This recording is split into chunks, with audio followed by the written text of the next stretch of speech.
ሰላም ጤና ይስጥልኝ የማይንድሴት ቲዩብ ተመልካቾች እንደምን ከርማችኋል? ሳምንታችሁ እንዴት እየሄደ ነው? ባለፈው ሳምንት ከኪዩሬተር መስከረም ጋር የለቀቅነውን ኤፒሶድ አይታችሁታል ወይ ብዬ ልጀምርና ዶክተር እንዴት ነህ አንተ? ደህና ነኝ በጣም። እንዴት ነሽ? እግዚአብሔር ይመስገን። ጠፋሽ እኮ አይደል? ጠፋሽ። ስንት ጊዜሽ?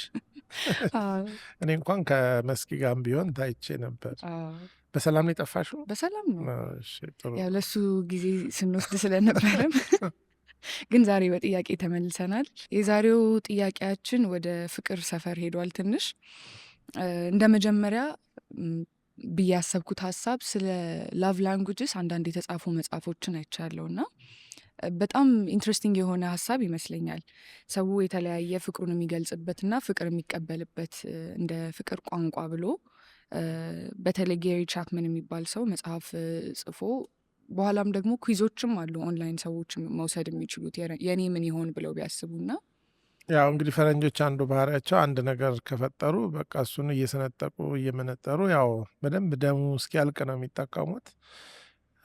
የጌሪ ቻፕማን ፋይቭ ላቭ ላቭ ላንጉጅስ ላንጉጅ አምስቱ የፍቅር እንግዲህ ሰውየው ነው አምስት ያለው፣ ከዛም ሊበልጥ ይችላል። ያው እነዚህ ፋይቭ ሰቨን ምናምን የሚባሉት ነገሮች የሆነ ሰዓት ላይ ተአምር ይመስላሉ ለብዙ ሰው ግን ደግሞ የሰው አእምሮ አንድ ነገር ለመረዳትና ለመተግበር ስትራክቸር ይፈልጋል። አሁን አምስቱ የፍቅር ቋንቋዎች ሲባል የሆነ ሰው ደግሞ ተነስቶ ነገ ሰባቱ ሊል ይችላል ወይ ሶስቱ፣ ግን አምስት በሚለው ሰውየው ያቀረበበት መንገድ አይ ቲንክ ያንን ኮንሰፕት በጣም ብዙ ሪቮሉሽናይዝ ያደረገ ብዙ ሰው የተጠቀመበት ነው እና እስኪ እንደው ትንሽ አንቺ አስተምሪኝ ስለሱ። ምንድነው ሀሳቡ? ያው አምስቱን ላቭ ላንጉጆች ማንሳት እንችላለን። አንዱ አክትስ ኦፍ ሰርቪስ ነው። በተግባር ፍቅር በግብር ነው። ፍቅር በግብር ዋው። ሌላኛው ፊዚካል ተች ነው።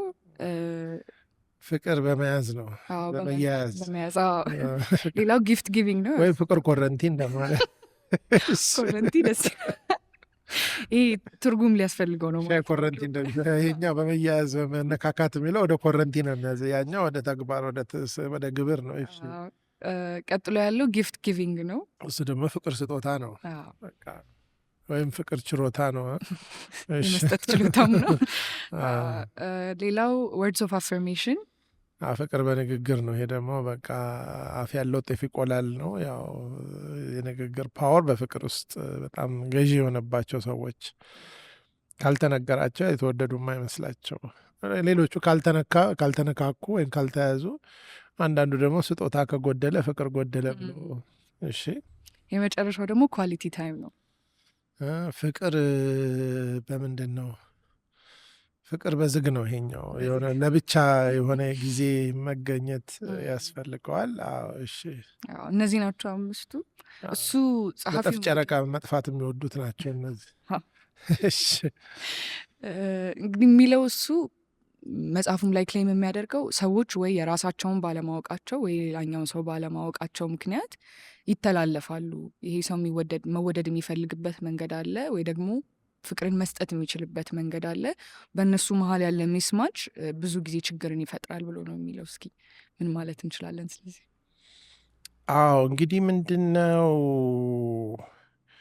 ፍቅርም ይሁን ማንኛውም ያው የሰው የግንኙነት ፍጡር ስለሆነ ሰው ከሰው ጋር የሚኖር ስለሆነ አንድ አይነትነት ነው ሰዎችን የሚያስማማና የሚያዋድደው ወይስ ተቃራኒነት የሚለው ያው አከራካሪ ነው። ሰው በአብዛኛው እሱን ከሚመስል ሰው ጋራ የመሳሳብ ዝንባሌ ያለው በአንድ በኩል፣ ግን በአብዛኛው ደግሞ እሱን ከማይመስል ሰው ጋር ደግሞ የመሳሳብም ነገር አለ። በሁለቱም መንገድ ሰዎች ፍቅር ሊይዛቸው ይችላል። ለምሳሌ ስፖርት የሚወዱ ሰዎች በዛ ምክንያት ሊዋደዱ ይችላሉ።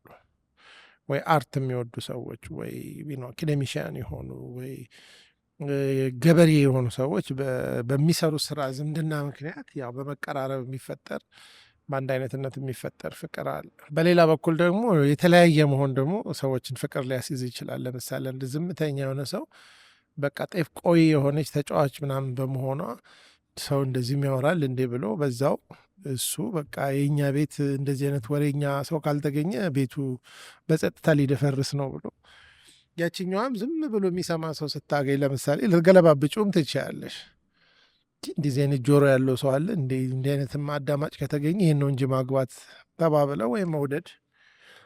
በተቃራኒ የሌለን ነገር ይስበናል ማለት ነው። ጉለታችንን ሌላ ቦታ ስናገኘው በቃ አሁን ሙሉ ሰው ለሆን ነው በቃ እግዚአብሔር መቼም ምን ይሳነዋል ተብሎ።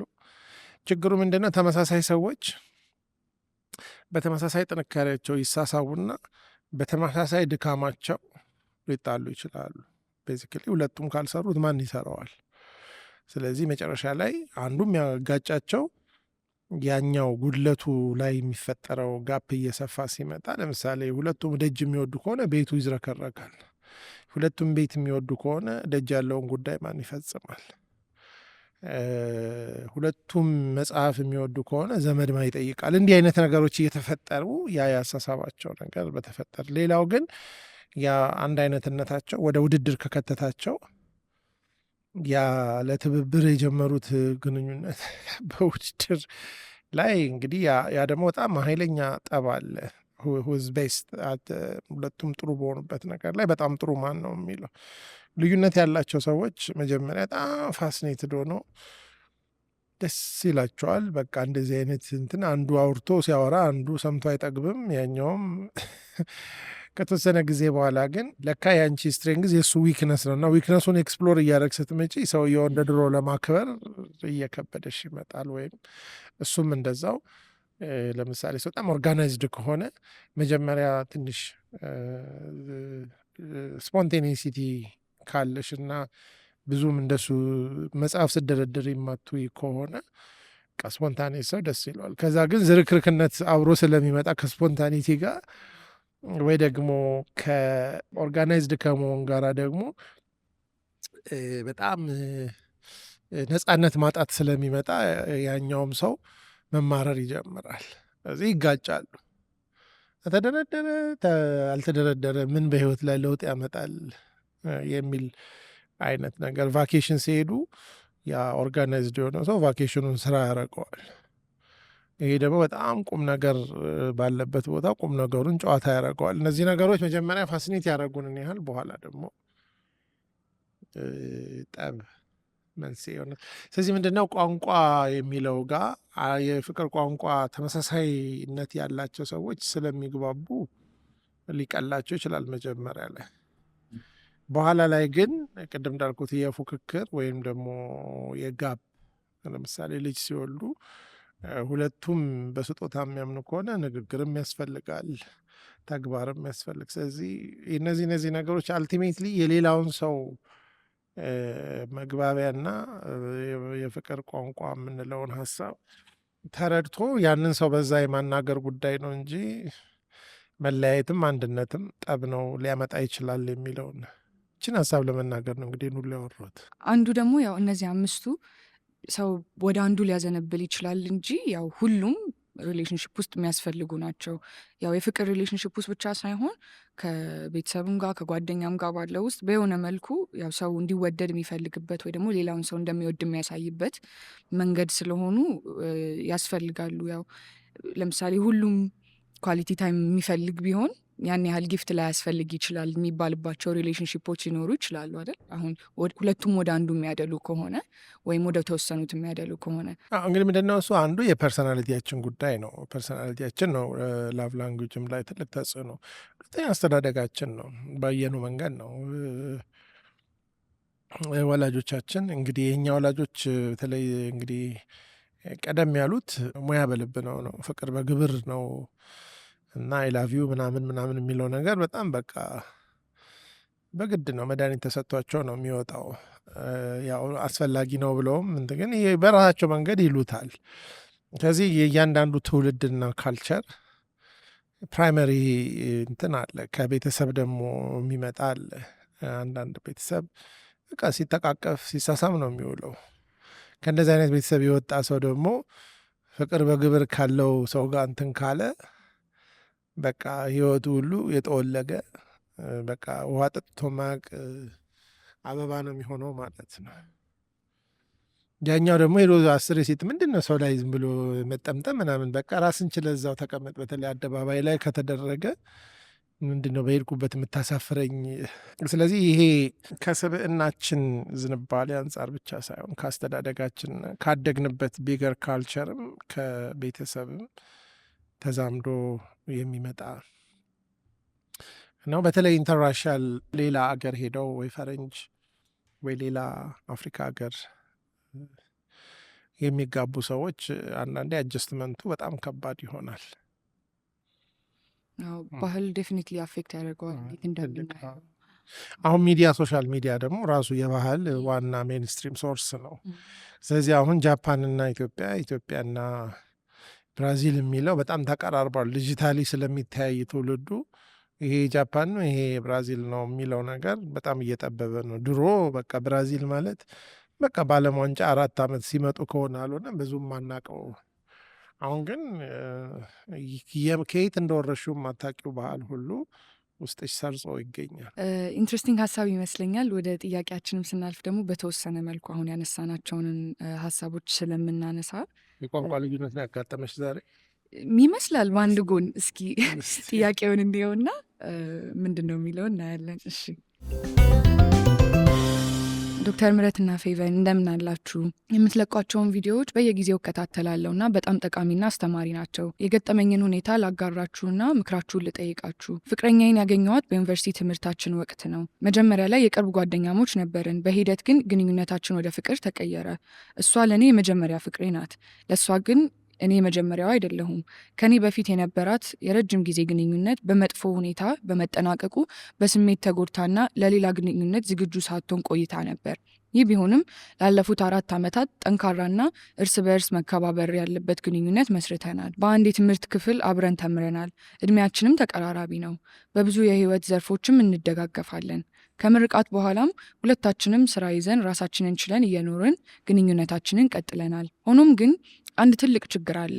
እሱም የአቬይላቢሊቲ ጉዳይ ነው። ይህ የመግባባትና የመገኘት ችግር ከተመረቅን በኋላ የመጣ ሳይሆን ገና በዩኒቨርሲቲ ቆይታችንም ወቅት የነበረ ነው። አንዳንዴ ስደውልላት አታነሳም። ስራ ከበዛባት ይህ ይገባኛል። ዋናው ችግር ግን መልሳ መደወል መርሳቷ ነው። ይህ እኔ ጋር ብቻ ሳይሆን ቤተሰቦቿና ጓደኞቿ ጋርም እንደሚከሰት ትነግረኛለች። ይህንንም ከሌሎች ሰዎች አረጋግጫለሁ። ቢሆንም ግን ሁልጊዜ ግንኙነቱን የምጀምረው እኔ ነኝ። እኔ ካልደወልኩ ሳምንታት አልፎ ተርፎም 1 ወር ያህል ሳንነጋገር ልንቆይ እንችላለን። በቅርቡ እኔ መደወል አቁሜ ለ1 ወር ያህል ዝም ተባባልን። መልሼ ስደውልላት በጥሩ ሁኔታ ተነጋገርን። ነገር ግን እኔ ዝም ስል እሷም ዝምታዋን ቀጠለች። ስለዚህ ጉዳይ አናግሬያት ስህተቷን 3 ወይ 4 ጊዜ ይቅርታ ጠይቃለች። ነገር ግን ከተወሰነ ጊዜ በኋላ ያው ችግር ይደገማል። ይህ ሁኔታ እያመመኝ እንደሆነና ግንኙነታችንን እንዲያበቃ ሊያደርግ እንደሚችል ብነግራትም ለውጥ የለም። አንዳንዴ ሌላ ግንኙነት ይኖራት ይሆን ብዬ እሰጋለሁ። ነገር ግን የጋራ ጓደኞቻችንን ስጠይቅ እንደዛ እንዳልሆነ አረጋግጫለሁ። አንዳንድ ጊዜ እንደማትወደኝ ይሰማኛል። በሌላ በኩል ደግሞ በራሷ መንገድ እንደምትወደኝ ሳስብ ነገሩ ግራ ያጋባኛል። ነገር ግን መደወል ስትረሳ ወይም ፈልጋኝ ሳትመጣ ስትቀር እሷን የምወዳት እኔ ብቻ እንደሆንኩና እሷ ግን ለእኔ ያን ያህል ፍላጎት እንደሌላት ይሰማኛል። ይህ ሁኔታ ስሜቴ እንዲጎዳ፣ ቦታ እንደሌለኝ እንዲሰማኝና በስሜት እንድዝል አድርጎኛል። አሁን ለትምህርት ወደ ውጭ ሀገር ለመሄድ እየተዘጋጀው ነው። እናም ግንኙነቱን ለማቆም እያሰብኩ ነው። ግራ ተጋብቻለሁ። የእናንተን ቅን ምክር እፈልጋለሁ። የእናንተን ማለት ነው። ምን ትመክሪያለሽ? የስልክ አለማንሳት እና የማንሳት ጉዳይ ብቻ አይደለም የሚለውን ነው ያው ጥያቄያችን። ከሱ ባለፈ እየተሰማው ካለው ስሜት አንጻር እሷ እንደማትፈልገው ፍቅር ብዙም እንደሌላት ብዙም ሪች አውት እንደማታረግ ከሷ ለግንኙነቱ የሚያስፈልገውን ነገር እያደረገች እንዳልሆነ ነው የሚሰማው። በሱ በኩል ከባድ የሆነ ብዙም ደስ የማይል ስሜት ነው እንዳልተፈለገ እየተሰማው ስለሆነ እና ያው ሌሎች ሪሌሽንሽፓቸው ውስጥ ያሉትን ነገሮች ብዙም አልነገረንም። አሁን በአካል ይገናኙ አይገናኙ፣ ሲገናኙ ግንኙነታቸው ጥሩ ይሁን አይሁን ብዙም እሱን አልነገረንም። ያው ዋና ከኮሚኒኬሽን ጋር የተገናኘውን ያለው ግን በደንብ ማሰብ አለበት ብዬ አስባለሁ። እሱ በኋላ ላይ እሷ ባረገቻቸው ነገሮች ፊክስ ለማድረግ ሲሞክር፣ አሁን እሷን ቁጭ አድርጎ ለማናገር ሲሞክር ምናምን በሱ የተሻለ ሁኔታው እንዲስተካከል እንደሞከረ አይነት ነው ከጥያቄው የምንረዳውና ቆም ብሎ ማሰብ እንዳለበት ውስጡ እየተሰሙት ያሉት ስሜቶች ዝም ብሎ ቀላል ላይሆኑ ይችላሉ የሚለውን ነው እኔ የማስበውና በተለይ አሁን ከውጭ ሀገር ከመሄድ አንጻር እንደዚህ አይነት የኮሚኒኬሽን ኢሹ እያለ ልቀጥል አልቀጥል የሚለው ትክክለኛ ጥያቄ ነው። ጊዜ ወስዶ ማሰብ ይኖርበታል ወይ እሷን በደንብ ማናገር ይኖርበታል የሚለውን ነው እንግዲህ እኔ እንደ ምክር ያሰብኩት። ፊው ኮስችንስ መጠየቅ አስፈላጊ ነው። በተለይ ክሪቲካሊ አንደኛው ካልወደደችን ለምን ከኔ ጋር ትቆያለች የሚለው ምላሽ ማግኘት አለበት። ይሄ አዲስ ባህሪ አይደለም። ከድሮ የነበረ ከሆነ ደግሞ ለምን እኔ እስከ እሷ ጋር ለመቆየት ይህን ያህል ጊዜ ፈቃደኛ ሆንኩ? ያው ስለመወዳት ነው የሚችለው። ግን ይህን ነገር እንዲችል ያደረገው ነገር ሳምቲንግ አሁን ለምሳሌ በአብዛኛው ሰው እንደዚህ አይነት ነገር ሲሆን ያው አቁሞ ሙቮን ያደርጋል። እሱ አላረገም። ስለዚህ ያንን ነገር እንደገና አጥልሎ ማውጣትና አሁን አለ ከሚለው ችግር ጋር አነጻጽሮ ያው ዞሮ ዞሮ ሰው ስንቀይር ችግር ነው የምንቀይረው።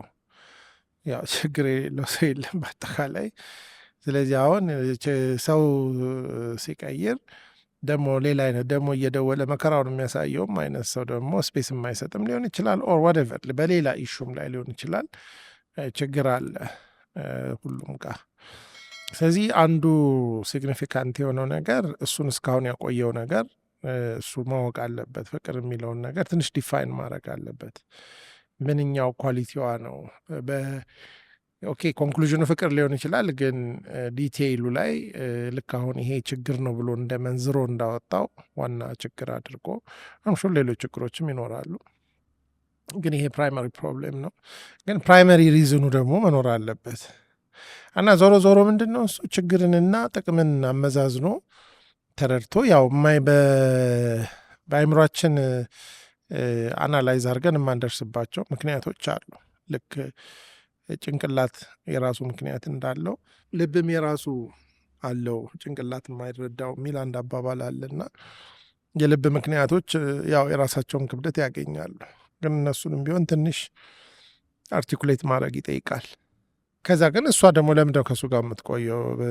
ይሄ የአለመፈለግ አልቲሜት ምልክት ከሆነ በቃ አልፈልግም ብላው ሙቮን ላለማድረግ ምንድን ነው የያዛት? ይሉኝታ ነው? ውለታ ነው? በጣም ቆየኝ ነው? ኦል ካይንድስ ኦፍ ቲንግስ ወርስት ኬስ ሴናሪዮ መታሰብ አለበት። ግን ደግሞ ኦተንቲክ የሆነ ሪዝን ሊኖራት ይችላል። እንግዲህ ከዛ መጨረሻ ምንድን ነው የሚመጣው? ይሄንን ነገር እንደ ዊክነስ ተቀብዬ አብሬያት ልቀጥል እችላለሁ አልችልም ነው። ስለዚህ አሁን አልቲሜትሊ አሲድ ቴስት የሚፈልገው ነገር ይሄ የእሷ የሪሌሽናል አፕሮቿ እንደ ዊክነስ የሚወሰድ ነው፣ እንደ ስታይል የሚወሰድ ነው። ስታይል ከሆነ ዊክነስ አይደለም፣ በቃ ጠባይዋ ነው። በቃ በስልክ አይደለም የምታወራው እሷ። ስለዚህ ሌላ ዌይ ኦፍ ኮሚኒኬሽን ወይ ሬጉላርሊ በአካል መገናኘት ወይ ደግሞ ቴክስት ላይ ጎበዝ ከሆነች፣ አለበለዚያ እንግዲህ ሌላ ሜካኒዝም መፈጠር ወይ ጎረቤት መኖር ወይ ውጭ ሀገር ይዞ መሄድ በሻንጣ ምናምን ያ ዞሮ ዞሮ እዛ አብሮ አንድ ቤት ውስጥ ካሉ ይህ ችግር ሊቀረፍ ይችላል። ሌላ ግን የቀደመ ሪሌሽንሽፕ ካላትም ምናልባት አንዳንድ ኤክስፕሎር ለማድረግ ያስቸግራል።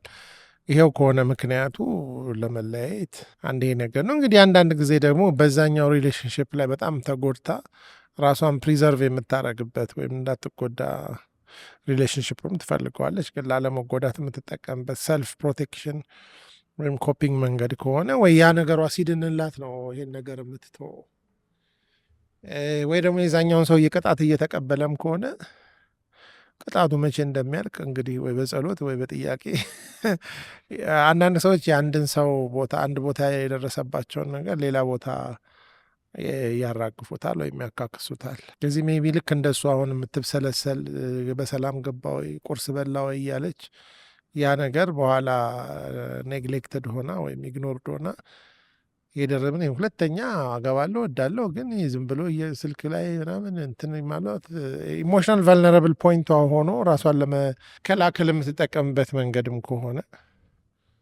ወይ እንግዲህ ፕሮሰስ አድርጎ ነገሩን ማስተካከል ነው። ሌላው እንግዲህ ምንድን ነው እሱም በጣም ክሊንጊ አይነት ሰው ከሆነና የእሱ አሁን ኖርማል አድርጎ ለእኛ ያቀረበው ነገር ለእሷ ቱማች የሆነ ለማንም ሰው አንዳንድ ሰው ብዙ ጊዜ እንደዚህ አይነት ነገር ኢን ተርምስ ኦፍ ጀንደር ዲ አዘር ዌይ ነው የሚሆነው። ወንድየው ነው እንዲህ ያረገ ወድ እንትን ብሎ ምናምን፣ ግን አሁን እሱ ብዙ ጊዜ ኮመን አይደለም በእኛ ካልቸር። በተለይ ይህ ችግር የሚታየው ዚያደር ወይ ነው ከጓደኞቹ ጋር ነው፣ ኳስ ነው፣ እንትን ነው ምናምን ነው፣ አይመልስም በ3 ሳምንት አንዴ ምናምን፣ ከዛ ይወደኛል ወይ ምናምን የሚለው ይሄኛው ትንሽ ካይንድ ኦፍ። ስለዚህ አንዱ የኔ ሰስፒሽን ምንድነው እሷ መጠየቅ አለባት። አይ እሱ እኮ በቃ ስልክ ላይ እንትን አይደለም አሁንም ይደውላል እና ከሆነ ደግሞ እሱ ሊሆን ይችላል መስተካከል ያለበት እና ስልክ ላይ ብዙ የሚጋጩም ከሆነ ያንን ግጭት ለመቀነስ ምክንያት ይኖራታል። ምክንያቱ መታወቅ አለበት። አይ እንዲሁ ጠባይ ነው ካለች ግን ያው ጠባያ ነው ወይ ብሎ ማረጋገጥ። ከተረጋገጠ በኋላ እንዲህ አይነት ጠባይ ያለው ሰው ጋር ብሬ መኖር እችላለሁ ወይ? ግን ደግሞ አይ የሌላ ሰው ዕዳ እየከፈለ ከሆነ ወይም ደግሞ በተለያየ ምክንያት ብዙም ኬር የማታረግለት ግን ደግሞ ለጊዜው እንደ የሽግግር መንግስት ከሆነ ነገሩ ያው ምርጫ ማካሄድ ያስፈልግ እንዳልኩ አሁን እሷ ሪሌሽንሽፕ ውስጥ ስልክ አለማንሳቷ ምናምን የሚለው ብቻ ሳይሆን ሌሎች ሀፕን የሚያደርጉትን ነገሮች በደንብ አልነገረንም። ለምሳሌ በአካል ሲገናኙ አትፈልግ ይሆን ወይ ደግሞ ብቻ በአጠቃላይ ሪሌሽንሽፕ ውስጥ ከዚህ ውጭ ሌሎች ችግሮች ይኑሩ ወይስ ይሄ ብቻ ነው ችግሩ? በሌላ ቋንቋ የምትገልጽበት ወይ ስጦታ ትሰጠዋለች ወይ ወርድስ ኦፍ አፍርሜሽን አይደለ? ኳሊቲ ታይም የሚገኙት ጊዜዎች ያካክሳሉ ወይ? ይሄንን ሌላው ደግሞ ግብር ነው። እንግዲህ ግብሩ እንግዲህ ያንን በተግባር የምታሳይበት መንገድ አለው። የንግግር ያልሆነ ከስልክ ውጭ የሆነ አናሎግ ነገሮች አሉ ወይ ብሎ ማየት እነሱ ከዚህ ጋር ሊነሳ ይችላል ብዬ ያሰብኩት አንድ ሀሳብ አሁን ሰዎች በተለያየ ሪሌሽንሽፖች ውስጥ የፍቅርም ይሁን ከዛም ውጭ ያሉ አታችመንት ስታይል ወይም አታችመንት ቲዮሪ ብሎ ሲባል ብዙ ጊዜ እሰማለሁ እና ትንሽ ከፍቅር ቋንቋዎች ጋር የሆነ የሚገናኝበት መንገድ ያለው ይመስለኛል። እና አንዳንድ ሰው ሰኪር ነው ይባላል ማለት በጤናማ በሆነ መንገድ ትረስት ኖሮት ሪሌሽንሽፕ ውስጥ መቀጠል ይችላል። አንዳንድ ሰው ፊርፉል ነው፣ አንዳንድ ሰው አቮይዳንት ነው ምናምን የሚሉ አይነት ስኬሎች አሉ። እና እሷ አሁን ባህሪዋ ነው ብለህ ቅድም ስታነሳ የነበረው ጋር ከሰው ጋር ያላትን አታችመንት አንድል የምታደርግበት መንገድ ሊሆን ይችላል ብለን ማለት እንችላለን። ምክንያቱም ጠያቂያችን ሳረጋግጥ ቤተሰቦቿም ጋርም ሌሎችም ሰው ጋር ልክ እንደዚያው ናት የሚል ነገር አንስቷል። እንግዲህ እሱ ላይ ያለው ነገር ምንድን ነው? አንደኛ ኮንሲስተንት መሆን አለበት ኦቨር ታይም ከድሮ ጀምሮ አሁንም ያው ከሆነ ኒሽ ኦፍ ኮንሲስተንሲ አለ። ሁለተኛ በተለያየ ሴቲንግ ውስጥ ቤት ውስጥ ጓደኞች ጋር ሁሉ ጋም ከሆነ ያ ባህሪ እንትን ነው። ሌላው ነገር ኮንሲስተንሲ ማለት ምንድን ነው? ለተወሰነ ጊዜ ለማስተካከል ሞከራ፣ እሱም እንዳለው ተመልሶ ያ ባህሪ የሚመጣ ከሆነ ሞር ወደ ባህሪ ይሄዳል። ግን ያ ነገር ነው የሚባለው ሌሎች ምክንያቶች ሩልድ አውት ሆነው አለመሆናቸው ታውቆ ሲረጋገጥ ነው። አንዳንድ ሰዎች በቃ ራሽናላይዝ እያደረጉ ምክንያት እየሰጡ የሌለውን ፍቅር እንዳለ በማድረግ ሌላውን ሰው ያኛውም ሰው መውጫ መቀዳዳ አጥቶ ግን ኢንዳይሬክትሊ የሌላኛውን ስሜት ላለመጉዳት በቃ አልፈልግም እያለም ከሆነ መታወቅ አለበት። እሱም ሩልድ አውት መሆን የለበትም ማለት ነው። ሌላው ሰው እንግዲህ ያው ሪሌሽንሽፕ ላይ ያለን የአታችመንት አይነትና መጠን ሁላችንም ኮምፎርታብል የሚያደርገን የተለያየ ነው። አንዳንድ ሰው ሃንድስ ኦፍ በሆነ እንትን ውስጥ ሞር ደስተኛና ነፃ ሆኖ ብዙ ፍቅር መስጠት ይችላል። አንዳንድ ሰው ደግሞ ሁሉን ነገር ሼርድ እና አታችድ በሆነ መንገድ ውስጥ ነው ሞር ብሎሰም የሚያደርገው። እንግዲህ እሱ ወደዛ የሚያደላ ይመስላል። በጣም የተቀራረበ ሼርድ የሆነ ሪሌሽንሽፕ ውስጥ ትራይቭ የሚያደርግ ሰው ይመስላል። እንግዲህ እሷ ደግሞ ሌላው ችግር ምንም የለም ብንል በቃ አንድ ሰው ሆና በዛ አይነት እንትን ውስጥ በተለይ ስልክ ነው ዋናው ኮምፕሌንት እንጂ ሌላው ነገር ላይ ብዙ ኮምፕሌን አልሰማሁኝም። ስለዚህ ስታይል ኦፍ አታችመንት እና ኦፍኮርስ አታችመንት ካለ ዲታችመንት የመያያዝና የመላቀቅ ያው ሁሉ ነገር መያያዝና መላቀቅ ነው። በአጠቃላይ ህይወት ሲባል አንዱ ሲበዛ ነው ያው መከራ የሚሆነው። ያው ሚዛኑ ግን ለሁሉም ሰው አንድ አይደለም። እንኳን እሱ ያው ኮንዶሚኒየም 40-60 ምናምን አለ አይደለ? ያው አንዳንዱ 40-60 ነው የሚመቸው፣ 40 መላቀቅ 60 መያያዝ። አንዳንዱ በ30-70 ነው በሰላም የሚኖረው፣ 20-80ም አለ። ግን ለአንዳንዱ 80ው መያያዝ ነው፣ ለአንዳንዱ 80ው መላቀቅ ነው። ይሄ እንግዲህ ኖርም አድርገን የያዝ ነው ከፐርሶናሊቲያችን ጋር አላይን የሚያደርገው አስተዳደጋችንና ካልቸራችን። ከዛ ደግሞ ፓስት ኤክስፒሪየንስ የሚባል ነገር አለ ከአስተዳደግ ውጭ። ለምሳሌ ፕሪቪየስ ሪሌሽንሽፕስ ብቻ ሳይሆን አብሰንስ ኦፍ ፕሪቪየስ ሪሌሽንሽፕስ እሱም ኢምፓክት አለው። የዚህ ሁሉ ውጤት ሊሆን ይችላል። እና ግን ይሄ አታችመንት የምንለው ነገር ኢቮልቭ የሚያደርግ ነው። የሆነ ቦታ ላይ ብላክ ኤንድ ዋይት ሆኖ የሚቆም አይደለም። እያንዳንዱ ኤክስፒሪየንስ በፊት የነበረን የአታችመንት እንትን ላይ ኢምፓክት አለው፣ ፖዘቲቭም ኔጌቲቭም። በጣም ኔጌቲቭ የሆኑ ሪሌሽንሽፖች በጣም ሽሪንክ እንድናረግ ወይም አግሬሲቭ እንድንሆን ወይ ፖሰሲቭ እንድንሆን ወይ ደግሞ ኤክስትሪምሊ አሉፍ እንድንሆን ሊያረጉን ይችላሉ። እና ፓስት ኤክስፒሪየንሶች የሚናቁ አይደሉም ለማለት ነው። ጠያቂያችንም እንዳነሳው ደግሞ የእሷ ፓስት ሪሌሽንሽፕ በመጥፎ መንገድ ነው ያለቀው የሚል አይነት ሀሳብም ስላለ ረጅም ጊዜ ቆየ ነው። ምናልባት የመጀመሪያውም ደግሞ ሲሆን ኢኖሰንስ እና ኢቪቲ ነው የሚባለው። ያው ያ እዛ ላይ የተጻፈው ጽሁፍ በቀላሉ አይጠፋም አንዳንዴ። እና የውጭ ሀገር ጉዞ ይሁን ነው የምትዩ? ጥላት ሄድን ያልሽው ቅድም ከካሜራው በፊት ምንድን ነበር? እሱ እንኳን ለመሄድ የወሰነ ነው የሚመስለው። መሄዱን አሁንማ በቃ እድል አግኝቷል። አምልጥ ምን አሰብሽ?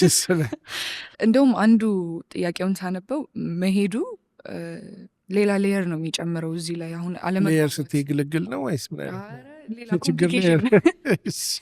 አለመግባባታቸው አዜን እሷ ስትደውል አታነሳም የሚለው አሁን ፊዚካሊ እየተገናኙ ነው የሚለው እንኳን ጥሩ እየሄደ ቢሆን እሱ ወደ ሌላ ሀገር ሄደ ማለት ያንን ከአይኔ ራቀ ይሆናል ነው። እና በስልክም ደግሞ የመገናኘት የመነጋገር ነገሩም ጥሩ ካልሆነ ኦልሬዲ ጭራሽ እንዳይከብድ ነው የኔ እንትን የነበረው።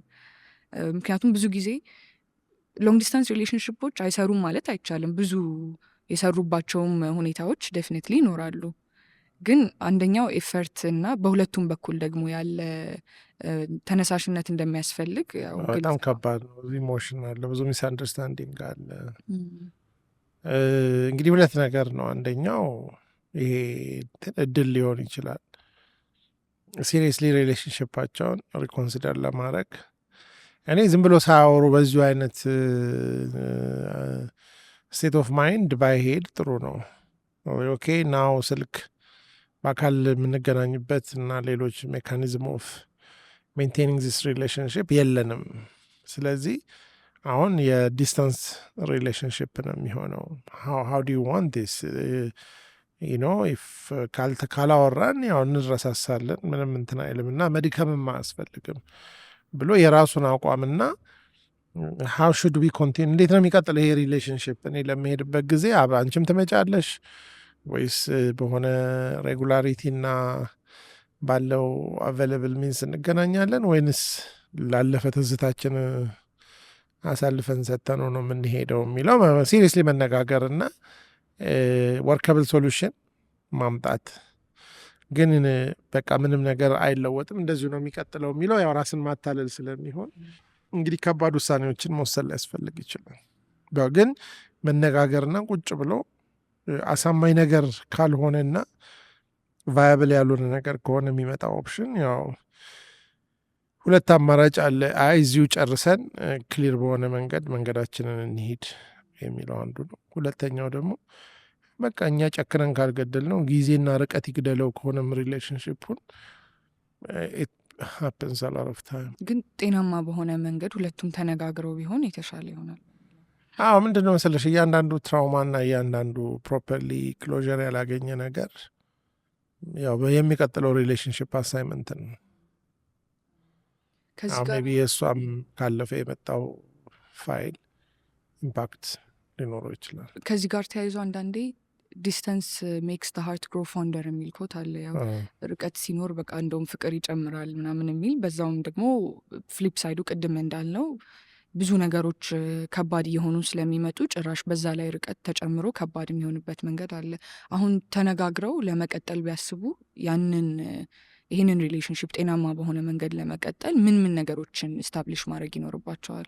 እኔ የመጀመሪያው ነገር መስማማት አለባቸው። መግባባትና መስማማት። እሱ ከሌለበት ዲስታንስ ኢዝ ሸክም ነው የሚሆነው። ዲስታንስ ፕላስ ታይም ነው ደግሞ ይሄ አሁን ለሳምንት ለ15 ቀን ሄዶ ተነፋፍቆ መገናኘት ሳይሆን ኩል ቢ 2-3 years።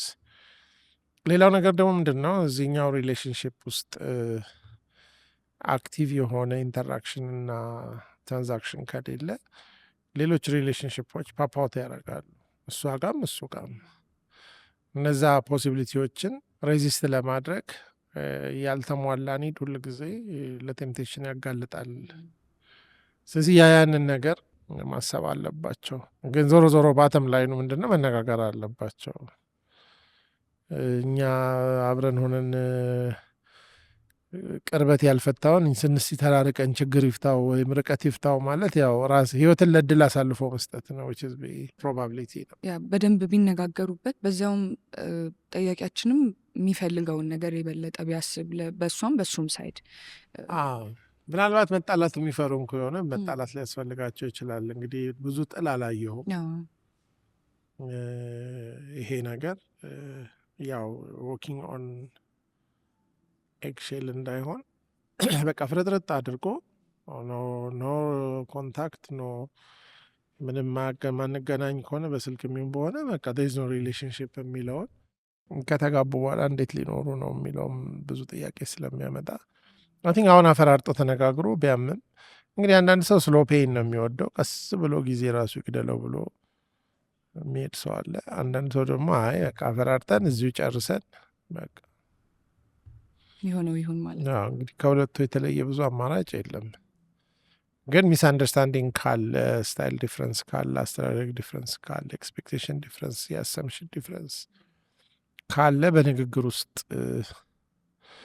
ከተረዳዱ ጥሩ የሆነ ፖሲቢሊቲ ያለው ብዙ ኢንቨስት ያደረጉበት ሪሌሽንሽፕ ስለሆነ ጥሩ ነገር ሊወጣው ይችላል። ግን ለመለወጥ ሁለቱም ፈቃደኛ ከሆኑ ማለት ነው። በአንድ እጅ አይጨበጨብም። በዚህም ውስጥ ደግሞ ያው ይነጋገሩ ስንል ጠያቂያችንም በእሷ ሳይድ ሆነው ከዚህ በፊት ያልተነሱ ለእሷ ሪሌሽንሽፕ ውስጥ ኤፈርት እንዳታሳይ ምክንያት የሆኑ ነገሮችም ካሉ ለመስማት መቀበል። አንዳንዴ ከጓደኞችም ከቤተሰብ መስማት ጥሩ ነው። አንዳንዴ እያወቁ እንደማንሰማ ካሰቡ አይነግሩንም። ሲሪየስሊ ብዙ ሰዎች እኛ የማናየው ነገር ይታያቸዋል። አሁን ከኔ ጀርባ ያለው ነገር አንቺ እዛው ቁጭ ብለሽ ያለ ጥረት ታየዋለሽ። እኔ ግን ብዙ ኤፈርት ማድረግ አለብኝ። አሁን ያለኝን ፓራዳይም ትቼ መዞር አለብኝ። ባይናው ኦልሬዲ ብዙ ሰዎች የጋራ ጓደኞችና ቤተሰቦች ያውቃሉ። ለእነሱ መንገድ ፈርተው ሊሆን ይችላል። ስለዚህ አይ ቲንክ ኦነስት ኦፒኒየን ከምናምናቸውና ኬር ከሚያደርጉልን ሰዎች መጠየቅም ጥሩ ነው የሚል እይታ አለኝ። እንደ መጨረሻ ሀሳብ ሊሆን የሚችል ብያሰብኩት ሌሎችም አድማጮች ይህንን ሲሰሙ እኔም እኮ ሜቢ እንደ ጠያቂያችን ስፔሲፊክሊ የስልክ ያለማንሳት ወይ የኮሚኒኬሽን ጋር የተያያዘ ነገር ላይሆን ይችላል፣ ግን እኔም እነዚህ ነገሮች አንስቼ መፍትሄ አላገኙልኝም ምናምን ብለው ሊያስቡ ይችላሉ። ከዛ በፊት ግን ሰው ሪሌሽንሽፕ ውስጥም ከመግባት ቀድሞ እነዚህን ነገሮች ማውራት አለበት ወይ? ሪሌሽንሽፕ ውስጥ ሊገባ ካሰበው ሰው ጋር ለምሳሌ እኔ በስልክ ደውዬ ቼክ ማድረግ በጣም በቃ ወዳለው ወይ ለምን ካላነሳሽ ይከፋኛል ሊሆን ይችላል። ወይ ደግሞ እሷም እንደዚህ ነገር ወዳለው እንደዚህ ነገር አይመቸኝም ምናምን የሚሉት አይነት ነገሮች ቀድሞ ኮንቨርሴሽን መሆን ይችላሉ። ያው ከዚህ ጋር ተያይዘው ደግሞ ሌላ ሰው ጋር ከመነጋገራችን በፊት ራሳችን ምን አይነት ቦታ ላይ እንዳለንም ራስን ማወቅ ይጠይቃልና ሁለቱን አያይዞ እንዴት ሰው መዘጋጀት ይችላል? በአጠቃላይ ያው እንግዲህ አንዳንድ ቻሌንጆች አሉ። አንዳንድ ስትሬንግዞቻችንና ዊክነሶቻችን ሰው ሲመጣ ነው የሚወጡት እና ከአንድ ሰው ጋር የሆነውን ሁሉንም ነገር ደግሞ ከሌላ ሰው ጋር እንሆናለን ማለትም አይደለም። ስለዚህ ይሄ በጣም ኢምፕሮቫይዝ እየተደረገ ጥሩ ሪሌሽንሽፕ ፊገርድ አውት እየተደረገ ፍላጎታችን፣ አስተያየታችንን፣ እይታችንን ኤክስቼንጅ በማድረግ ውስጥ ሞልድድ ነው የሚሆነው። ለምሳሌ እሷ የፕሪቪየስ ሪሌሽንሽፕ ቢኮዝ ኦፍ ተርሰን ከእሱኝ ከአሁኑ ጋር ካለው ይለያል። ስለዚህ የምወደውና የማልወደው የሚለው ሁሌ ሁሉም ሰው ላይ አንድ አይነት በጣም ዳይናሚክ ነው የሰው ፐርሶናሊቲ እና ኢቨን ሰው ሲቀያየር እኛም እንደምንቀየር ማወቅ ጥሩ ነው። ከዛ ውጭ ግን መጀመሪያ ላይ ደርድሮ ያንን ሁሉ አይነት ነገር ማድረግ ሪሌሽንሽፑን ስታይፍል ያደርገዋል እንጂ ብዙ እንትን አያደርጉም። በጣም ዋና ዋና ነገሮች ላይ ከኦፒኒየን እና ከአቋም ቫሊዩ ጀምረን መነጋገር መጀመር እንችላለን። ግን ሌሎች በጣም ኒውሰንስ የሆኑ ትንንሽ ነገሮች የሌላውንም ሰው ማንነት ኢንቱ ኮንሲደሬሽን አስገብተን የምናረጋቸው ኮምፕሮማይዘብል እና ምንም አንኔጎሽብል የሆኑ ወይም ነኔጎሽብል የሆኑ ነገሮችን እያወቅን ስንመጣ አንዳንዱን ነገር እኛ ከምናገር ሌላው ሰው ዲስከቨር እንዲያደርግ ኦፖርቹኒቲ መስጠት ጥሩ ነው። አንዳንዴ ደግሞ እኛ ነኝ ያለው ነገር ሳይሆን ይገኛል። እኛ የምንወደው ነገር ነው ለካ የሆን ነው አይደለም፣ እኔም እንትን የምለው እንደዚህ ነው ምናምን ብለን በኋላ ኢን አክቹዋሊቲ ያው ግምት ውስጥ ከዚህ አይ ቲንክ ነው ሪሌሽንሽፕ ላይ ሁል ጊዜ ኦፕን ማይንድድ መሆን፣ ለኮሬክሽን ሬዲ መሆን፣ ያው ኢምፐርፌክት የሆንን ሰልፊሽ ፍጥረቶች መሆናችን ደግሞ አብዛኛውን ጌም ይጫወታል። አንድም ኢምፐርፌክት ነን፣ አንድም ሰልፊሽ ነን። ሁለቱም በከባድ ነገሮች ናቸው። ስለዚህ ጎዶሎ ራስ ወዳድ የሚለው ሀሳብ አስቸጋሪ ነው። ያ ደግሞ አንደኛው ሰውዬ ብቻ አይደለም፣ ሁለቱም ውስጥ ይለያያል ማኒፌስቴሽኑም ወይም ደግሞ ኤሪያውም። ከዚህ አዝዊ ዲስከቨር የሌላውን ዊክነስ እና ሰልፊሽነስ ሳንወነጅል እኛም እንደዛው እንደሆንም በመቀበል ለሌላውም ሰው አለዋንስና ስፔስ እየሰጠን የምንኖረው ህይወት ስለሆነ አንዳንዴ በጣም ያው ሰዎች በጣም ፐርፌክት ለመሆን ራሳቸውን መከራ ያሉ ሰውን የሚያሳያሉ፣ መጨረሻ ላይ ኢንጆይ የሚያደርጉት ነገር ይጠፋል ከዛ። ስለዚህ በጣም ለፐርፌክሽን ዞስ ሁ ቼዝ ፐርፌክሽን ዊል ካች ኤክሰለንስ ይባላል እና የተሻለ ነገር እንዲሁም መጣር አለብን። ግን ነገሮች ደግሞ ባሉበት ሁኔታ ያለውን ነገር ለመቀበልና ለእድገት እድልና ቦታ መስጠት ጥሩ ነው።